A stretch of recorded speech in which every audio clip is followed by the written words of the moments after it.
expressed on the following program are those of the hosts and guests, and not necessarily those of the staff or management of alltalkradio.net. Brothers and sisters! Brothers and sisters! I don't know what this world is coming to. Hey yo, check this out, this is Flavor Flav, and if you want the whole truth, and nothing but the whole truth, so help the whole truth.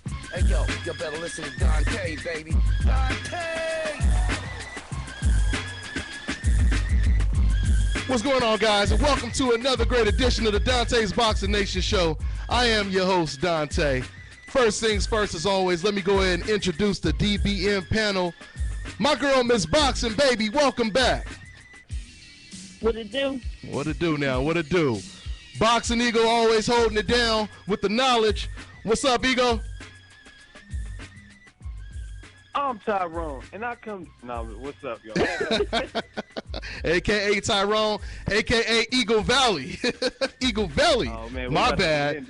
We can't. Yeah, that's what it is. AK, what's up, man? What's up? Y'all DCats gonna get it today. Y'all gonna learn today. All day. You know what I'm saying? So that's what it is. All right, guys, once again, let's have a good show. We have a lot to talk about. We're supposed to have Mauricio Herrera calling in. He said he had a little bit of a meet and greet with the fans, and he would be calling in sometime around 4 o'clock. So he should be popping in anytime soon. So we'll be talking about that fight with him, and we'll be, of course, let's go ahead and start off with Keith Thurman, man. Let's talk about Keith Thurman versus Luis Collazo. This was a good fight, man. This was a really good fight, and this is what you love about boxing. You never know what to expect. Even if it looks on paper like it's supposed to be an easy fight, all of a sudden it turns out it's a competitive fight. Even with the Chris Algieri versus Amir Khan fight, that was kind of similar. You know, some people thought Khan was just going to walk right through Chris Algieri, and it turned out to be damn near Ali Frazier for Amir Khan. You know, so now this fight with Keith Thurman, even though he won pretty much all of the rounds, it was a lot of drama in the fight. Of course, we seen Keith Thurman get hurt for the first time, and he was hurt pretty bad. You know, he even said later on that he thought about taking a knee, but he didn't. You know, that shows how special of a fighter Keith Thurman is. You know, he has that type of toughness that probably 95% of fighters don't have today. You know, he's a very special fighter, but, I want to start with you, Miss Boxing Baby, since you've been going for a while. What was your take on the fight? You know, some people thought it was a flawless performance. Other people, they criticized Keith Thurman a little bit. What was your take on that performance, Miss Boxing Baby? I mean, he dominated most of the fight. You know, he got hurt in the 5th round with the liver shot. But I don't know. It's just even in his last fight, his last couple of fights, even the one with Leonard Bondu, he just hasn't looked like the Keith that I saw early on. He hasn't looked the same to me. And I think in this fight he was a little bit exposed. Yeah. And that's why, after he fought, I said he needs to fight Errol Spence. Errol Spence is a great body puncher, and I can tell you this, had Errol Spence landed that body shot, he would have dropped him. He would have stopped him. Interesting. And he landed that same body shot in the same spot, he would have stopped him. Interesting. You got to remember, too, that Collazo was 36-6 with 16 KOs. You have to remember that. He wasn't fighting a man that's 17-0 with 14 knockouts that landed a body shot like that. Yeah. So I mean, he I don't know. I'm starting to see a lot of loopholes in Keith Thurman's offense. Yeah, and a lot of loopholes. No doubt about it. Keith Thurman versus Errol Spence would be a whole different fight. Compared to Luis Collazo, boxing ego. I mean, you've been hearing, we've been seeing all the comments from all the fans. I mean, what type of reception are you getting from the fans when it comes to how they seen this fight, and how did you see it, boxing ego? I mean, ultimately, me personally, how I see it is not the perception of a lot of people. Like Miss Boxing Baby said, he was pretty dominant. He showed his power, he showed some movement, but in the sport of boxing especially, you make that one fatal mistake and then you struggle with a guy that the public already perceived as a mismatch, it kind of overshadows everything. The negative outweighs the positive in boxing. And not to mention, Keith Thurman puts a lot of pressure on himself, saying, I'm Mr. KO's for life, and then you get a KO, but not in the traditional KO sense. Like, he retired on the stool, and not in this, you know what I mean, not like Ruslan versus Mike Alvarado or something retired. It was like a weird kind of controversial way. And then he said, I'm better than Pacquiao in an interview leading up on fight week. He said, I'm better than Bradley. So he puts that unfair pressure on himself. And then, like Miss Boxing Baby said, you got a guy with 16 knockouts, 34 years old, and people expected more. And obviously, Amir Khan fighting Collazo in recent memory, they're going to kind of use that as a barometer. Even though triangle theories don't work, that's just the name of the game and what it is. And I think one thing that I noticed that really bothered me with Keith Thurman's performance is, like, I could see, and people were like, oh, you always give props to Floyd. I give credit where credit's due, and I see a clear and definitive, a separation when it comes to ring intelligence. Like, to me, Keith Thurman was moving more than he needed. I'm not groupie and casual. I'm gonna say run time and all that dumb stuff, but I don't think Collazo was doing a lot of upper body movement in that first round. He wasn't really committing to any offense for the first couple of rounds, first 2 rounds or whatever. And instead of being more Gennady Golovkin in that situation and hunting him down and stalking him, he was like kind of pot-shotting him. And I'm like, why are you pot-shotting him? Why would you come forward when he has nothing for you? So I didn't understand his I have no problem with movement if you do it like Laura or Rigondeaux or Mayweather. It makes more sense. Okay, Canelo's coming at you with vicious body shots, so you're going to move a bit and pot-shot him because you don't want that inside exchange. But I didn't understand why Keith Thurman was incorporating that much movement when Collazo wasn't really throwing much offense. Yeah, and then he later, when he turned it on and got in close, that's when he landed that liver shot. And that's the part of being a great fighter. You know when to box and when to move. That doesn't mean you're a casual fan. You're supposed to know when to box and when to move. You watch Floyd and Canelo fight. He knew when to stalk him. He knew when to back off in boxing. That's what. And I don't even know when these fans started putting Keith Thurman, who's good. I like him. I'm not saying anything bad about him. When did they start putting him in the category with Floyd? Did I miss something? He said that. He said something like he compared his struggle in the fifth category. But I know, but he said he's ready for Floyd. He compared Shane Mosley hurting Floyd in the second to Collazo, which is night and day. Mosley it's night and day. Mayorga. Yeah, Mayorga. He stopped Mayorga and then stopped Margarito, and that was his momentum into the Floyd fight versus Collazo. Thank you. Yeah, he had a tune-up fight where he won, and then before that was the Amir Khan where he got knocked down. Yeah. And I want to say this. I mean, I do believe that Keith Thurman, he's earned a shot at Mayweather, but at the same time, I believe since Mayweather has pretty much done everything that all the fans have asked for him, and this is his farewell retirement fight. He has the right to fight whoever he wants, because we already know if Pacquiao had beat Floyd Mayweather, people wouldn't care who Pacquiao was fighting next. If Gennady Golovkin knocked out Andre Ward, he could fight all of the Adamas for the rest of his career, and people wouldn't have no problem with it, So, but one thing I also want to say about Keith Thurman is what I don't understand is Keith Thurman, always say skill, recognize skill. Keith Thurman, he used to praise Floyd Mayweather back in the day. He actually used to praise him, but now his tone has changed, and, a lot of stuff that he says is, Floyd Mayweather, running and boring and this and that. And what I don't understand is Keith Thurman understands that, just like Miss Boxing Baby said, there's a time when you move, there's a time when you go on the inside, there's a time where you counterpunch, there's a time you have to know how to, adjust with plan A, B, C, etc., right? So I don't really understand why Keith, would say that, because Keith is a good boxer, and he uses his feet when he has to use his feet, He goes on the inside. But what I will say is the difference is Floyd Mayweather, he is more comfortable than I would say probably 90% of boxer punchers when it comes to being on the inside. Not too many fighters can lay on the ropes with a guy 20 pounds bigger than them. Not too many fighters can push you forward like he was pushing Canelo forward, and he was actually even forcing Canelo to tie up at times in the later rounds in that fight, and and be comfortable doing it. Not too many fighters can do that. So, You know, the that other thing, Mayweather's transition from defense to offense, you don't notice. Better than It's anybody. just seamless. yeah, You know yeah, what I mean? It's just seamless versus like it's like switched from gear one. It's like someone who don't know how to drive stick switching gears, and you notice it in the passenger seat. You notice it more. But with Mayweather, it's seamless. Just boom, boom, and he's already on offense. And when I say not on Floyd's level, I don't even mean deserving a shot. I mean skill-wise. Whenever I say a fighter's not on my level, I'm always talking skill-wise. Yeah. People been comparing him like you can't compare them skill-wise. Now, yes, he's done a lot in the welterweight division. If he gets that shot, he gets it. I'm happy for him. But you have no right to call him out. I mean, you haven't earned that spot to call him out. And Floyd doesn't have to fight you. Yeah. He beat the man that everybody said was going to beat him. He can right now go out fighting anybody. He can fight the tomato with other tomato can.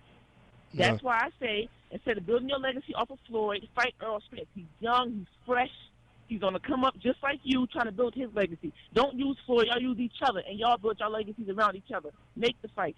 Yeah. Make the fight. I'm starting to think that there's a Mayweather curse where when everyone has their Mayweather audition tape, they don't perform they got it like at home, expected. Yeah. You look at Canelo versus Austin Trout.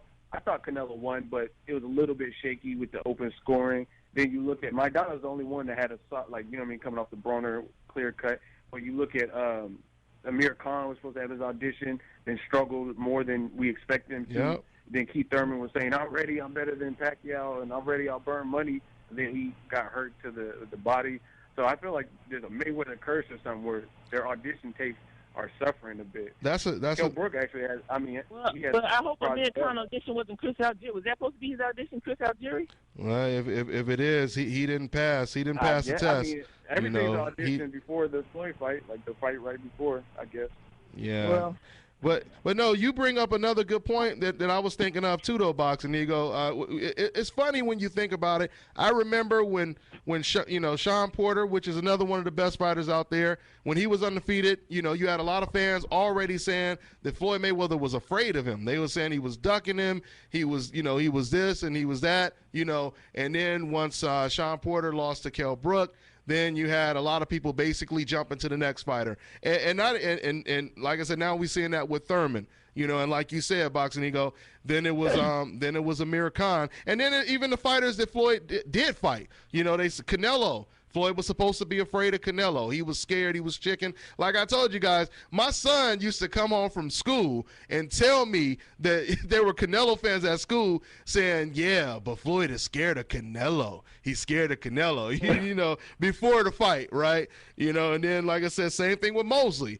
Right before Floyd fought Mosley. I'm not talking about years before he fought Mosley. I mean, literally weeks or months before Floyd signed the contract, fans, including Jim Lampley, were saying that Floyd was afraid of Mosley because of his no, we're not saying he was afraid. Jim didn't say that. Jim just said, is he going to take that challenge? Is he going to fight against Mosley? But the fans on the internet, oh, he's scared. He's scared because Floyd has the speed, because Mosley has the speed, because Mosley has the style like him. He doesn't want to fight a fighter like that. He's scared of black fighters, et cetera, et cetera. And then Floyd Mayweather, he beats him. And then last but not least, Manny Pacquiao.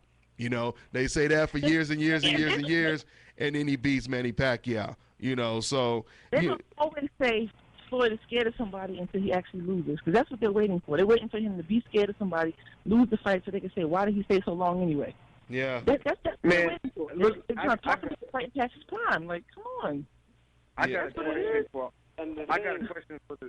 question for all the viewers. This is how you can tell when it's hate.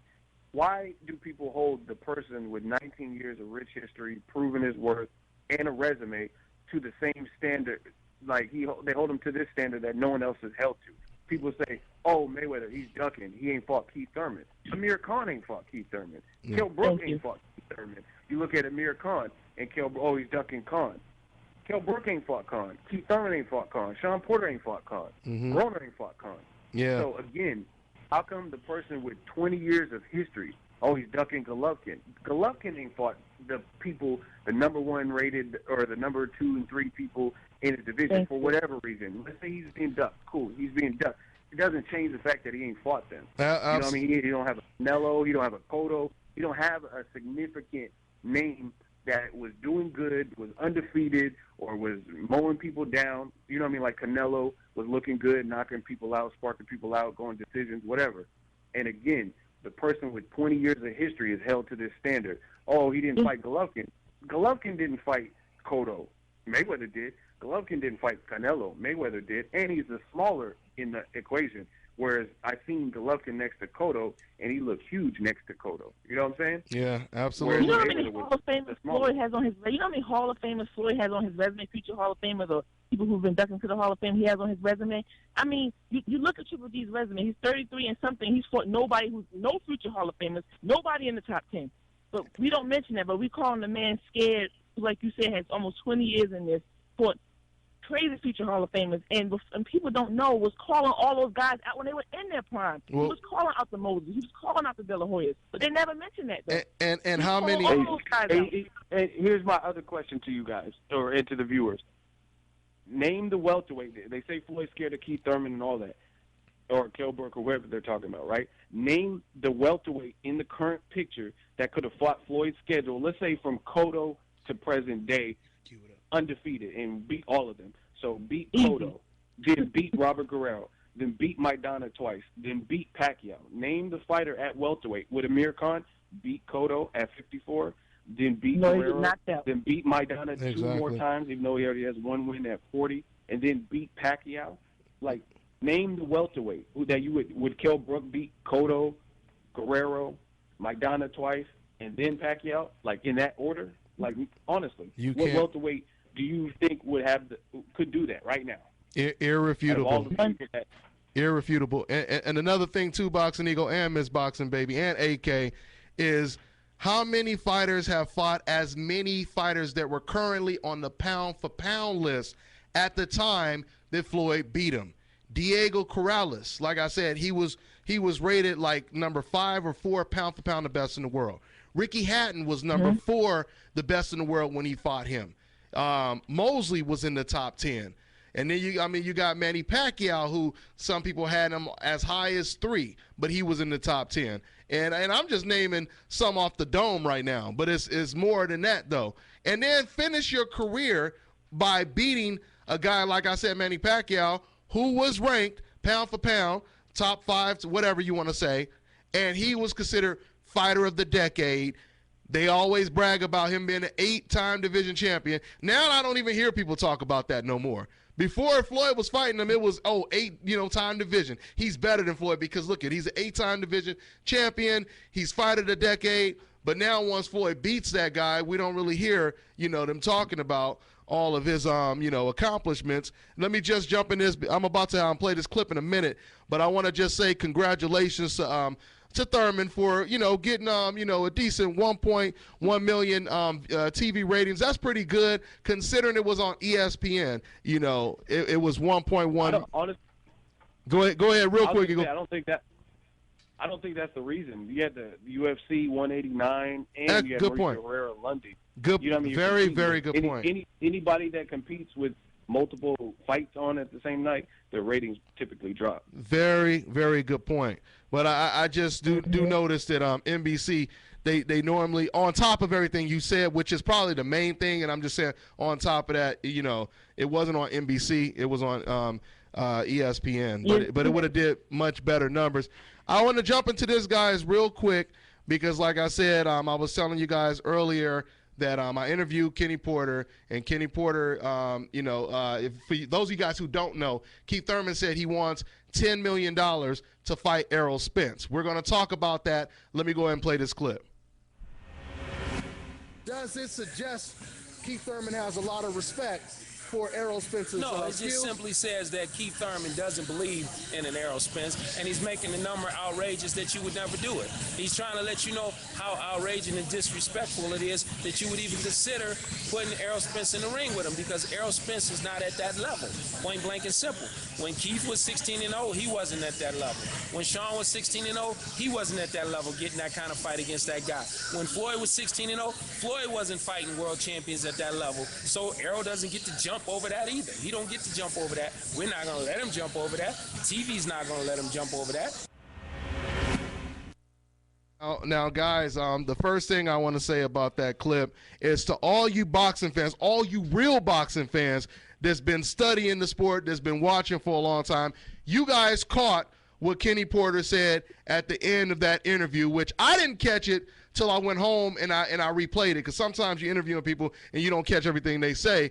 But what I caught is what you guys caught at home, which was Floyd Mayweather actually did fight fighters on that level when he had 17 fights. When Floyd Mayweather was 17-0, he fought the very talented, the best champion, the lineal champion at the time, Hall of Famer Gennaro Hernandez. And matter of fact, I vividly remember watching this. I remember the HBO and the media, they were saying that Floyd Mayweather was crazy, and this is just their arrogance to think that they could step up in competition with the lack of experience and go up against a seasoned champion who was undefeated at junior lightweight, right?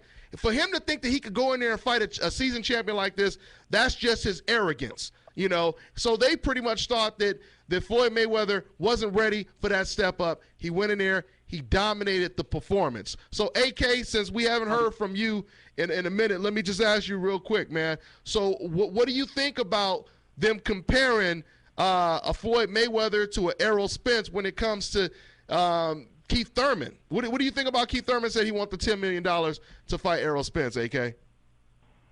Yeah, well, not just Errol Spence. I'm talking about any fighter in the world today. Who do you know who turned pro today at age 19 or 20 and became a champion in 1 year and beat the lineal champion at their division? Well, Floyd Mayweather did that. You know what I'm saying?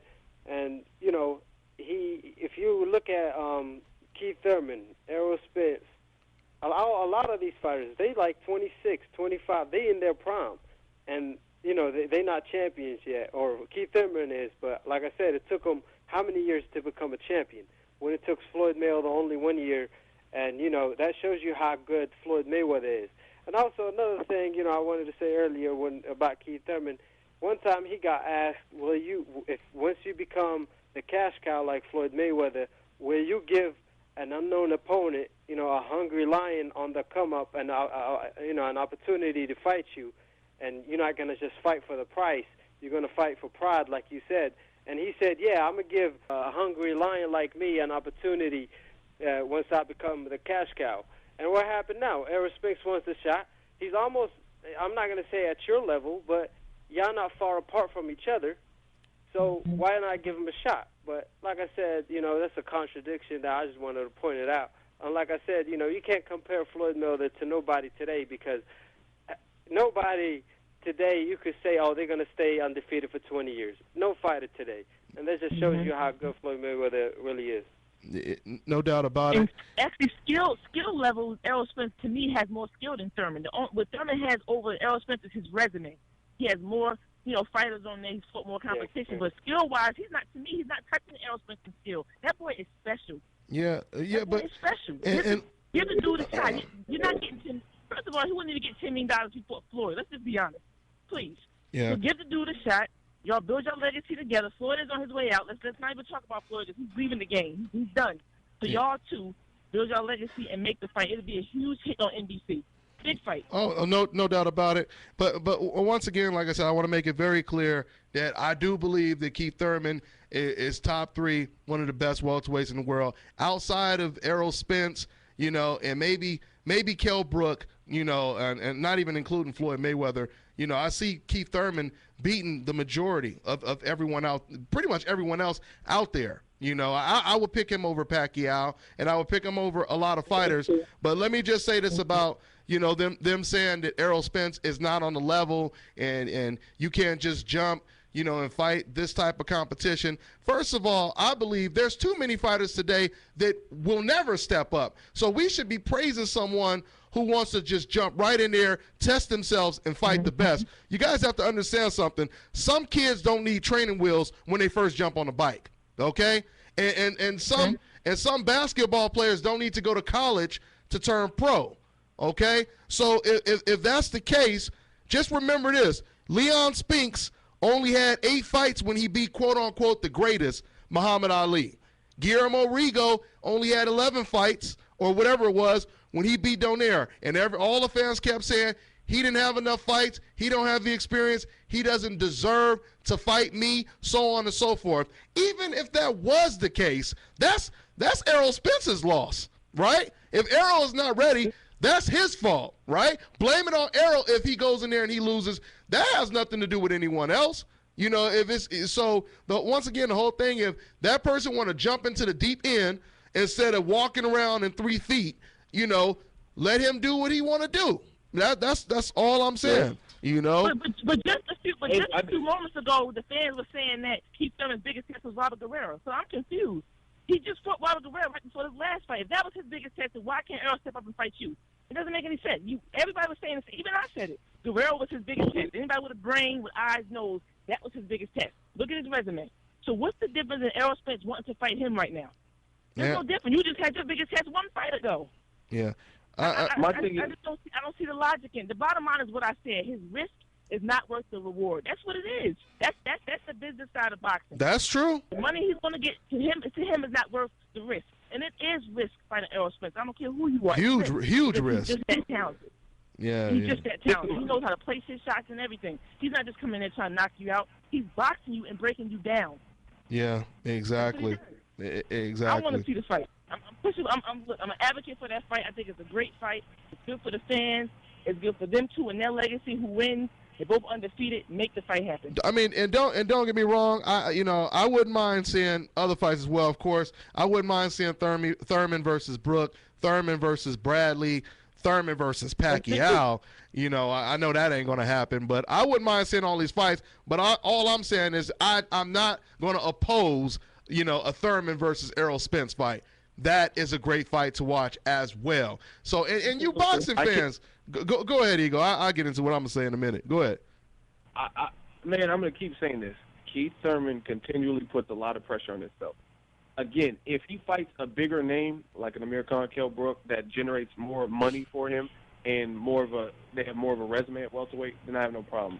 But if you fight another Julio Diaz or Collazo type, then that's where I have a problem, because you gain more exposure and you'll get more renown by beating an Earl Spence Jr., period. Mm-hmm. You know what I mean? You're 2 undefeated fighters, and this is what I don't understand. People, and people, this is the thing. People are territorial. They're going to make it like, oh, you hate Keith Thurman. I've always celebrated Keith Thurman. I like Keith Thurman. But they try to turn it into some gang warfare. But you look at it, Keith Thurman is saying, I want Mayweather, take my 2 undefeated fighters. You guys are both undefeated, and he's ready for the shot. He doesn't have the best welterweight by a long shot. Like Amir Khan, not at welterweight, but career-wise has a better resume than Keith Thurman. So to me, you're calling out what's more ludicrous. You're calling out Mayweather because you're in a mandatory position, and we know how belts are, right? You got that belt from Diego Chavez, who is a solid fighter, but at the time he was undefeated. And who did he beat? Who did Diego Chavez beat at the time that we seen him fight Thurman? We later found out how good Diego Chavez is, or he can hold his own, when he started fighting Keith Thurman, Brandon Rios, and Tim Bradley. So to me, I don't think that his resume is light years ahead of Earl Spence's. But you look at Mayweather's resume to Keith Thurman, that's light years away. You know what I mean? There's nobody on Thurman's resume that's like a Cotto or undefeated Hatton or a Pacquiao. You know what I'm saying? De La Hoya. So to me, which one's closer? And this is the last thing I'll say. The fans, you got to choose a side. If you say you want the fights, Earl Spence ain't fought nobody, and he's trying to fight somebody, whether you think he's lying or not, he's trying. He's saying, his team's saying he's ready. So it's like, then they're like, oh, he's not ready. So what do you want? Do you want him to step up, or do you want him to forever be fighting Phil LaGrecos and people like that? You got to choose a side. Pick a side. Do you want him to step up in competition? If I want Keith Thurman to step up in competition and they say he's fighting Brook, I have no complaint with that. That's a step up. Absolutely, and right on cue. Hold on, Miss Box Baby. I got to cut you guys off because Mauricio Herrera just called in. So, Mauricio Herrera? Yeah, this is him. What's up? All right, man. Welcome to the show, man. Thanks for calling in. First things first, a win is a win. So I must go ahead and say congratulations. Have you had a chance to go home and watch the fight? Yeah, I watched the fight. Okay, so go ahead. What was your assessment? What was your rate? How did you rate your performance? Well, you don't rate it that high, of course. I was fighting, but half of what I can do when you have an eye cut like that. You can't really go 100%. And that's right off the first round. But I thought I just pulled it off. I edged it out to win. I got the first, fourth, and fifth round. I gave it to me, and the second and third were close. But I'll give him to Lundy, 3-2 that I beat him.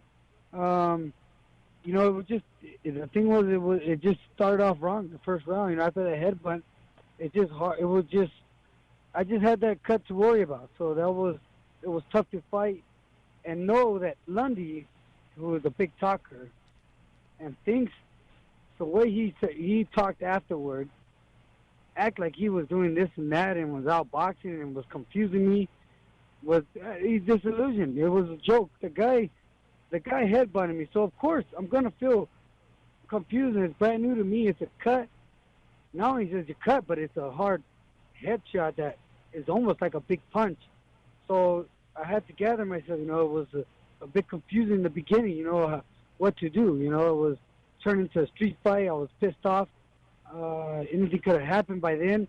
It was bleeding, so I didn't know how big it was, but just from it dripping down, I knew it had to be something. That I lost focus for a little bit. But as soon as I, composed myself, and I started just coming out the way I normally do towards the end, I just started chopping him down. It was real quick right away. As soon as I landed some body shots, the guy was already chopping down. So whatever he was saying, trying to convince people that he was in the fight and he was doing this and that. Oh, come on.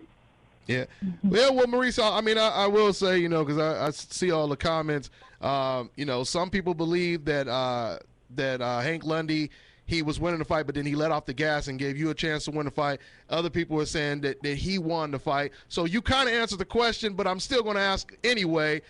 So you didn't look the same way you looked against, Jose Benavidez and Danny Garcia. You attribute that to the cut and solely the cut? What was that? Sorry, I didn't hear. I was saying you basically you didn't look as dominant, as crazy as it sounds, because they gave the decision to the other fighter against Jose, Jose Benavidez, Danny Garcia. You look better in those fights than this one. You attribute all of that to the cut that was that occurred, or the couple of cuts that occurred in this fight? Oh yeah, exactly. Look, I'm gonna be honest, and I'm an honest guy. I'll tell the truth. Look, Lundy is not near Benavidez or Danny Garcia. I mean, I'll be honest. From the first round, that just changed everything. It was a cut. The cut just totally made me had to think different. I go in with not too much of a game plan. I go and adjust on the guys that I'm fighting. And when he headbutted me, I have a cut to worry about. So now I have to worry about, exchanging too much from one shot away from it, from my eye opening or them stopping it. So I had to fight just half my fight, and that was from the first round. So, but it was real frustrating, and I don't know if you can see in the fight. I was cussing at him. I was just mad.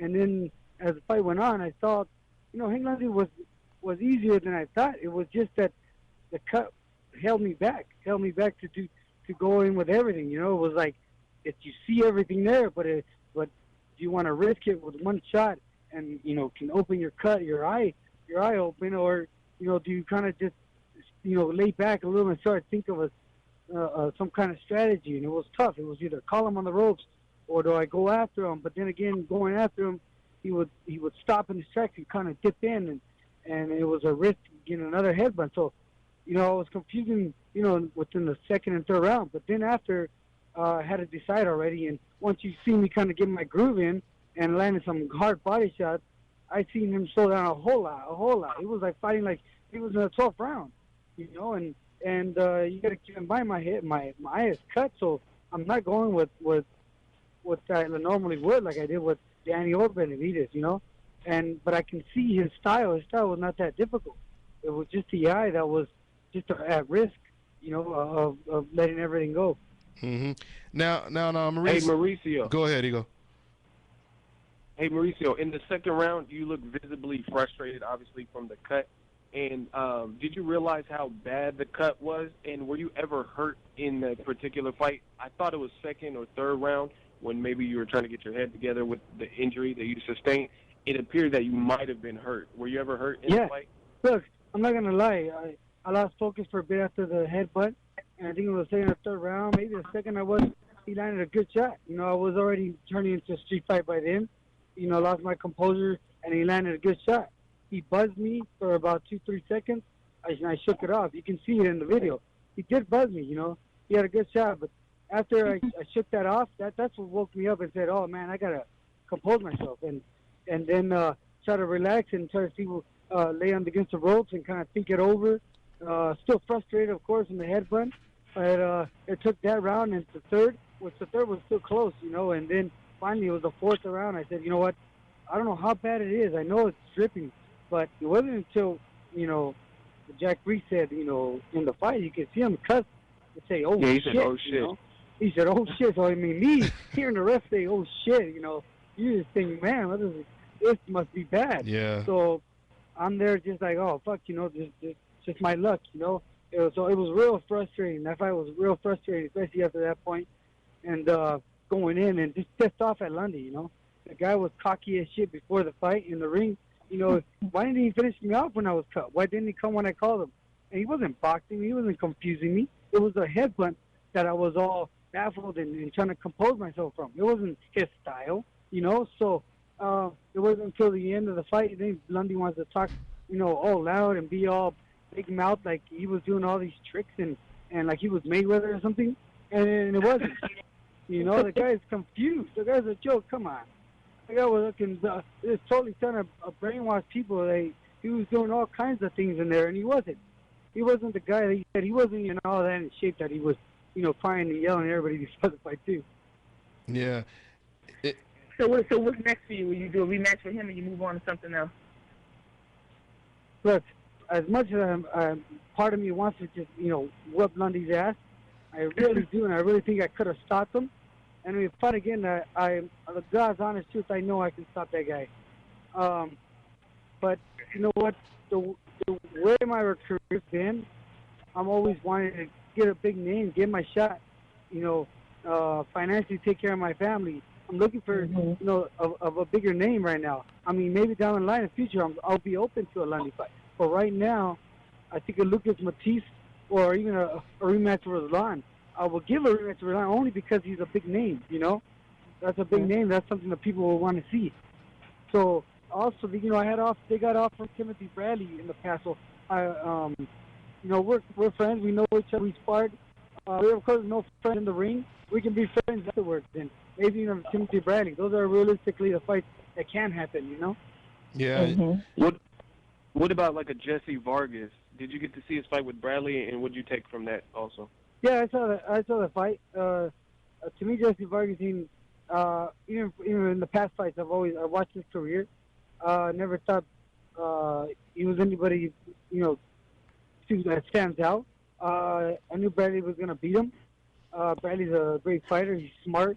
Bradley's the type that he became more of trying to be a power puncher. It doesn't really fit his style, but he's entertaining now a little more for the fans. And of course, I still believe he won. I still thought he would have won even if the ref didn't stop that fight. He would have done his thing. So, Jesse is another one. But I think more Matisse Razan I lean towards because they're just more solid names. Yeah. Absolutely. Hey, man, well, I want to say congratulations, man. I mean, like I said, there's been so many fights you've been in where I believe you won the fight and you didn't get the nod. So congrats on actually getting the nod, in this fight. And I hope to see you in some more great fights, man. There's so many fighters out there that you could actually face. Anything else you want to say to the fans, man, before I let you go, Mauricio? Yeah, I want to thank the fans. Thank you for all the support. Thank you for following me on Twitter and Instagram, Facebook. Promise you guys another great fight. This fight ended up short. A little disappointed the way it went. And Hank London will get his time later. I still have that in the back of my head. Still want to whip the guy's ass. I'm just still pissed off at him. And but for now, hey, I gotta get something big in my career, something that'll stand out. And Lucas Matisse was on. All the people, if you guys out there want to see that fight, hopefully this year, end of this year or the beginning of next year. Thank you guys all very much. Thank you too, by the way, for the interview. Hey, man, thanks for calling in with your busy schedule, man. I'll definitely catch up with you when you find out who your next opponent is, all right, man? All right, no problem. Thank you so much. All right, take care, Mauricio. All right. Take care, man. All right, that was Mauricio Herrera. We got 5 minutes left, guys. I wanted to try to squeeze this in real quick. I'm just going to say real quick, that was a very close fight. The HBO unofficial judges, they actually had the fight scored 2-2 going into the 5th round. And I personally thought that, what's his name, Hank Lundy won the 5th round. So that kind of gives you guys an idea of how I scored that fight. But I want to get into this real quick before we run out of time, get all you guys' takes if we can fit it all in. Golovkin just did a recent interview. And basically, the reason why I'm bringing this up is because the report that we heard that Tom Loeffler said he wanted Andre Ward to come down to 164. He wanted a 50-50 split. I got a lot of the comments. Boxing Ego received a lot of the comments. People were saying, that's not Golovkin saying that. That's his promoter saying that. And, Golovkin has no control over what the promoter does and so on and so forth. Well, this interview that Golovkin just did, it confirmed that these are his words, as well as Tom saying that he's willing to fight the much bigger Chavez at 168. He was willing to fight the what you guys consider the stronger, bigger Carl Froch at 168, but he wants to fight the quote-unquote feather-fisted Andre Ward at 164. I mean, Boxing Ego, how do fans explain this? It doesn't really make any sense, does it? I don't think his fans are the ones that are explaining it. It's the groupies that are trying to justify it. And here's the thing. I understand if Golovkin wants to unify at 160, but a lot of the guys, for whatever reason, aren't there for you. Cotto, Canelo likely doing their own thing. Andy Lee just has a fight with Saunders. So what are you going to do? You're going to just keep fighting low-ranking guys and knocking out victories? You know what I mean? Might as well do the Sergio Martinez route and move up. Or fight Edeslani Lara. I would give him credit for fighting Ward at 68 or Lara at 60. But, I mean, at this point, you need a respected guy in the game, to me, in the catch weight. I just don't understand the A side. How did he become the A side? He's popular. I give him that. But how are you the A side? You don't have I think A side is more than just good ratings, and popularity and people like saying your terms. It should be your resume, your popularity, your stats, your numbers. You can't just be one thing. A side is hands down Andre Ward in that fight. And Andre Ward already said it to Sway before the Manny Pacquiao Floyd fight. He is not fighting at a catch weight. He is the champion. When Floyd fought these guys, he moved up to fight them. So if you want to prove your worth, you move up. He moved up to fight Cotto. He moved up to fight De La Hoya. He didn't meet them at a catch weight. There's no catch weight. He moved up. He's the champion. And his words before were, I can dominate or beat anybody from 160 to 175, and then move up. Yeah. Move up. Yeah. 158 and fight. Yeah. I don't want to see him fight Lara. I don't want to see that. I want to see him fight somebody who's going to back him up like an Andre Ward. I don't want to see him and Lara go at it. I want Andre Ward because he's going to outclass him. He's going to back him up. So I need to see how he responds to that. That's going to prove his greatness. Not fighting the Lara who's going to hit him one shot the whole night. I don't want to see that. Well, I want to see somebody who can do what he does but better. I mean, I would. How long you been a YouTube channel? Doing videos and talking boxing. What about 2 years now? Yeah, that's like a new YouTube channel trying to hardball us and say they're the A side because they got a couple views. Like what? Excellent point. Excellent point. Or even like, this is another thing, Boxing Ego. To me, it's even as crazy as the Cavaliers basically saying we ain't playing against Golden State because we the A side, or if we do play them, we want y'all to put 20 points up on the board before the game even start. You know what I'm saying? I mean, this is pretty much what Golovkin is saying. If it's a race, give me a head start, but I just need the head start just for when I fight against Andre Ward. And another thing I want to say before we run out of time, I'm hearing it's this trend. I don't know what it is about Gennady Golovkin, but it seems not him in particular, but his fans, they're creating this political, this racial political type of debate right now. That's how I look at it, because now you got people saying, oh, it's the Ward fans that want to see, Golovkin fight Ward. Wait a minute. So you telling me it's only the Andre Ward fans that want to see fighters fight the best? I mean, like I said, when I was talking about Sergio Martinez, I was saying I want to see Sergio Martinez fight Golovkin. Golovkin has done everything Sergio Martinez people ask him to do. It's time for you to step up, Sergio Martinez. Nobody was calling me, a punk-ass Sergio Martinez fan. Nobody was doing that back then. And we were just talking about Keith Thurman. We said we don't have any problem with Keith Thurman fighting against Errol Spence, right? But it doesn't get that personal when we're talking about someone on a coincidental list. When it comes to Gennady Golovkin, it's extremely personal. They said all of this stuff that makes no sense. Guys, we out of time. I wanted to talk a lot more about that, but we'll definitely do about a good 20, 30 minutes on that segment next week. So for my team, my DBN panel, Miss Boxing Baby, Boxing Ego, AK Arab King, and you already know about your boy Dante's Boxing Nation. We'll see you guys next week. On to the next one. It's the Nation, baby.